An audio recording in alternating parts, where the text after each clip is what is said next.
क्या आप जानते हैं, जिस राजा को उसके ही ससुर ने वृद्धावस्था का श्राप दे दिया, उसी राजा के पुत्रों ने इतिहास की दिशा बदल दी। आज हम जानेंगे राजा ययाति की कथा, श्राप, युवावस्था का दान और कैसे यदु से श्री कृष्ण का वंश शुरू हुआ। नमस्कार दोस्तों, स्वागत है आपका कथा विद वैल्यूज पर। आज हम आपको सुनाएंगे राजा ययाति की अनसुनी कथा, जिन्हें असमय वृद्धावस्था का श्राप मिला, लेकिन उनके पुत्रों ने इतिहास की धारा बदल दी। राजा ययाति को असमय बुढ़ापे, वृद्धावस्था का श्राप उन्हें उनके ससुर और दैत्यों के गुरु शुक्राचार्य ने दिया था। ययाति को ये श्राप उनके द्वारा किए गए विश्वासघात के कारण मिला था।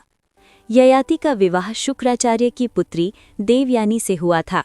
विवाह के समय शुक्राचार्य ने ययाति से वचन लिया था कि वे देवयानी की सखी यानी दासी शर्मिष्ठा के साथ शारीरिक संबंध नहीं बनाएंगे। ययाति ने शुक्राचार्य के वचन की अवहेलना की और शर्मिष्ठा से गुप्त रूप से विवाह कर लिया, जिससे उन्हें 3 पुत्र भी हुए। जब देवयानी को इस सत्य का पता चला तो वो अत्यंत क्रोधित होकर अपने पिता के पास चली गईं। अपनी पुत्री के अपमान और ययाति के विश्वासघात से रुष्ट होकर शुक्राचार्य ने उन्हें तुरंत वृद्ध हो जाने का श्राप दे दिया। श्राप के कारण राजा ययाति अपनी युवावस्था खोकर तुरंत बूढ़े और अशक्त हो गए।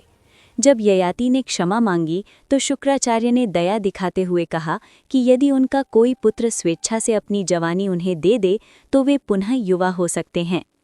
ययाति के सबसे छोटे पुत्र पुरु ने अपने पिता का बुढ़ापा स्वीकार कर लिया और अपनी युवावस्था उन्हें दान कर दी। इसके बाद ययाति ने 1000 वर्षों तक सुख भोगा, लेकिन अंत में उन्हें बोध हुआ कि इच्छाएं कभी तृप्त नहीं होतीं। राजा ययाति की पहली पत्नी देवयानी शुक्राचार्य की पुत्री से ययाति के 2 पुत्र हुए। यदु, इनके वंश में आगे चलकर भगवान श्री कृष्ण का जन्म हुआ, इसलिए इनके वंशज यादव कहलाए। तुर्वसु, इनके वंशजों को दक्षिण भारत के राज्यों से जोड़ा जाता है। राजा ययाति की दूसरी पत्नी शर्मिष्ठा दैत्यराज वृषपर्वा की पुत्री से ययाति के 3 पुत्र हुए। द्रुह्यु, इनके वंशजों ने पश्चिम की ओर गांधार जैसे राज्यों की स्थापना की। अनु, इनके वंशज आनव कहलाए, जो उत्तर पश्चिम क्षेत्र में बसे थे।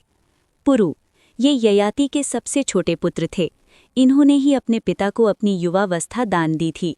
इनके वंश को पौरव वंश कहा गया, जिसमें आगे चलकर कुरु, भरत, पांडव और कौरव हुए।